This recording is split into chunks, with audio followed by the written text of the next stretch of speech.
वो जब बड़ा पत्थर है ना, बड़ा पत्थर वो सामने, वो बड़ा पत्थर है, ठीक है, ऊपर जो ऊपर नबी पाक सल्लल्लाहु अलैहि वसल्लम ने दुआ किया था तो रुक गया था, ठीक है। कौन पत्थर है? वो इधर है पत्थर, वो बड़ा पत्थर है वो। आपके वो ऊपर है, ऊपर ले। हाँ ऊपर नहीं जाए वो, ये पुलिस वाला का गिरामत है वो, 1000 रियाल गिरामत है वो सामने जहाँ पे पुलिस वाला खड़ा हुआ है ना, वो सामने मस्जिद रसूल है, इधर खड़ा करना ममनू है, समझ आई है, इसलिए हमने इधर खड़ा नहीं करना। ये পাথর ले गए हैं, बड़ी बाड़ी है, बड़ी बड़ी है। প্রিয় দর্শক, रॉक नहीं कर सकता, सामने पुलिस वाला खड़ा हुआ है। প্রিয় দর্শক, আমরা যেই পাথরটি দেখেছিলাম কয়েক সেকেন্ড আগে, সেই পাথরটি হচ্ছে বুড়ির বাড়িতে যাওয়ার সময় হয়তো বা পড়তে চেয়েছিল এবং আল্লাহর কুদরতে ফেরেশতারা এই পাথরটিকে এইভাবেই রেখেছেন এবং সেই পাথরটি আজও অবধি এইভাবেই পড়ে আছেন। প্রিয় দর্শক, আর দ্বিতীয়ত হচ্ছে যে বাড়িটিতে আমরা ডান পাশে দেখতে পাচ্ছেন, সেই বাড়িটি হচ্ছে বুড়ির বাড়ি ছিল, যেই বুড়ি নবী করিম সাল্লাল্লাহু আলাইহি সাল্লামের দিন প্রচারের ক্ষেত্রে বাধা দিয়েছিলেন, একবার দুবার তিন দিন, একদিন দুদিন তিন দিন এভাবে বাধা দিতে হঠাৎ করে একদিন যখন বাধা দিচ্ছেন না, কেউ নেই, কাটা দেন নাই, তখনই নবী করিম সাল্লাল্লাহু আলাইহি সাল্লাম ওই বুড়ির বাড়ি খোঁজ করেছেন এবং খোঁজ করে সেই বাড়িতে গিয়েছেন। যাওয়ার পরে দেখেছিলেন যে ওই বুড়িটি অসুস্থ, জ্বরে আক্রান্ত হয়ে আছে।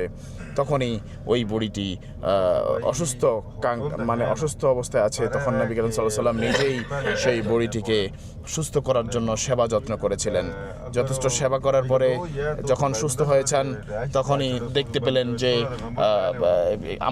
ওনার পাশে প্রিয় নবী হযরত মুহাম্মদ সাল্লাল্লাহু আলাইহি সাল্লাম, অর্থাৎ ওনার শত্রু যিনি রয়েছেন সেই বুড়িটি, তখন দেখতে পেলেন এই তো শত্রু না, এ হচ্ছে পৃথিবীর মহামানব, সর্বশ্রেষ্ঠ মানব। আসলে উনি তো নবী, উনি তো কোনো সাধারণ মানুষ নয়। যখন উনি বুঝতে পেরেছেন, তখনই নবী করিম সাল্লাল্লাহু আলাইহি সাল্লামের কাছেই লা ইলাহা ইল্লাল্লাহু মুহাম্মাদুর রাসূলুল্লাহ সাল্লাল্লাহু আলাইহি সাল্লাম বলে ইসলাম ধর্ম গ্রহণ করেছিলেন। প্রিয় এই বান্দারা, আপনারা যারা আমার এই বক্তব্যগুলো শুনছেন যে যেখান থেকে, আসলে আমরা এটা দেখানোর উদ্দেশ্য হচ্ছে অনেকে আসতে পারছেন না, আমরা সেই না আসার কারণে আমরা হয়তো বা দেখানোর চেষ্টা করছি। প্রিয় দর্শক, তো সেই বুড়ির বাড়িটি ছিল এখানে। প্রিয় দর্শক, আপনাদেরকে বারবার জানিয়ে রাখি, সেই বুড়িটি একাধিকবার বাধা দিয়েছিলেন, সর্বশেষে এসে নবী করিম সাল্লাল্লাহু আলাইহি সাল্লামের কাছে ইসলাম গ্রহণ করেছিলেন, আর সেই বুড়ির বাড়িটি ছিল এটি।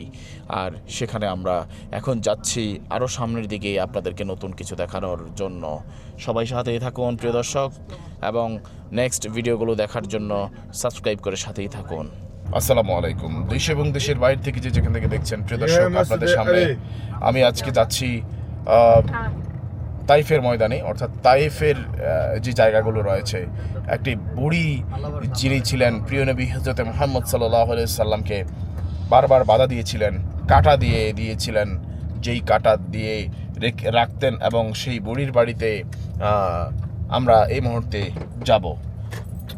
প্রিয় নবী সাল্লাল্লাহু আলাইহি সাল্লাম ইসলাম প্রচারকালে যেই বুড়ি বাধা দিয়েছিলেন, একবার দুইবার তিনবার, অথচ একাধিকবার যখন বাধাগ্রস্ত হয়েছেন বিশ্বনবী, তখন কিছুদিন পরই নবী করিম সাল্লাল্লাহু আলাইহি সাল্লাম দেখতে পেলেন সেই বুড়িটি অসুস্থ হয়ে পড়েছিলেন, অর্থাৎ উনি ওই দিন আর বাধা দিচ্ছেন না, কাঁটা দিচ্ছেন না।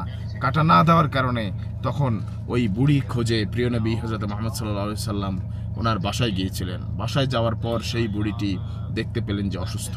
নবী করিম সাল্লাল্লাহু আলাইহি সাল্লাম তখন ওই বুড়িটির সেবা যত্ন করা শুরু করেছিলেন।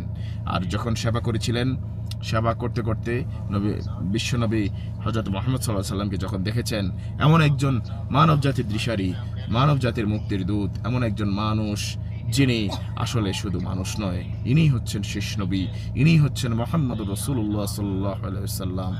আর উনি সাধারণ কোনো মানুষ নয়, যে ব্যক্তির শত্রু হিসাবে কাজ করেছে যেই বুড়িটি, সেই শত্রুর বাড়িতে এসে শত্রুর সেবা করা মানে এটা কোনো সহজ নয়, বিষয়টি আসলে নর্মাল মানুষের কাজ নয়।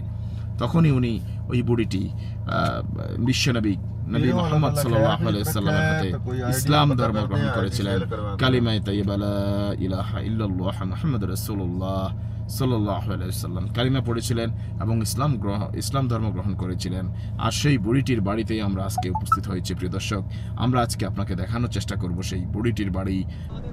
প্রিয় দর্শক, তাইফের জায়গাগুলো দেখেন আপনি, তাইফের জায়গাগুলো অফ করলে বন্ধ করলে প্রিয় দর্শক দেখতে পাচ্ছেন যে তাইফের জায়গা, তাইফের অংশগুলো তাইফের এলাকা, তাইফে মানুষ কি বসবাস করে, কোথায় করে দেখতে পাচ্ছেন। এই যে মার্কেট আমরা দেখতে পাই, شوفها শেফা শেফা শেফা, এখানে হচ্ছে দোয়া করার জায়গা, অর্থাৎ শেফা। Vista Point. Best of point, তাইফের লাস্ট স্টপেজ, রাইট? ওকে, মানে এটা হচ্ছে তাইফের সর্বশেষ জায়গা, এর পারলি যায় নট জায়গা, রাইট?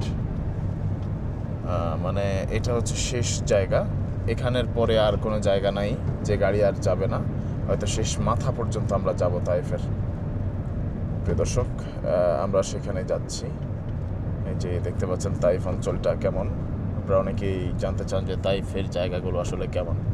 তাইফ একটি শহর, যেই শহরে নবী করিম সাল্লাল্লাহু আলাইহি সাল্লাম এসেছিলেন ইসলামের দাওয়াত দিতে, যেই শহরটিতে, যেই লীলাভূমি, যেই অঞ্চলে, যেই পাহাড়ি এলাকায় এসেছিলেন প্রিয় নবী হযরত মুহাম্মদ মুস্তাফা সাল্লাল্লাহু আলাইহি ওয়াসাল্লাম ইসলামের দাওয়াত দেওয়ার জন্য, সেখানে একটা কাফের বেঈমানরাও দাওয়াত কবুল করলো না, বরঞ্চ এমনভাবে নবীজিকে আঘাত করেছিল, সেই আঘাত খেয়ে নবীজি রক্তাক্ত হয়ে পড়েছিলেন। আল্লাহু আকবার।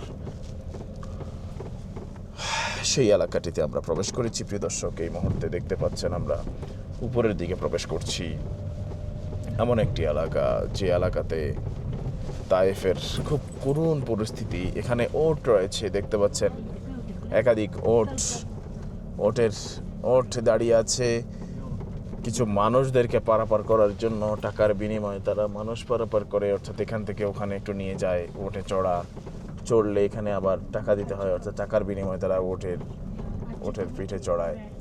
এটি হচ্ছে তাইফের সেই জায়গা, তাইফের যে জায়গাটি আমরা অবস্থান করছি প্রিয় দর্শক। আমরা এখন নামবো গাড়ি থেকে, নেমে আপনাদেরকে আরো দেখাবো। চলুন আরো সামনে।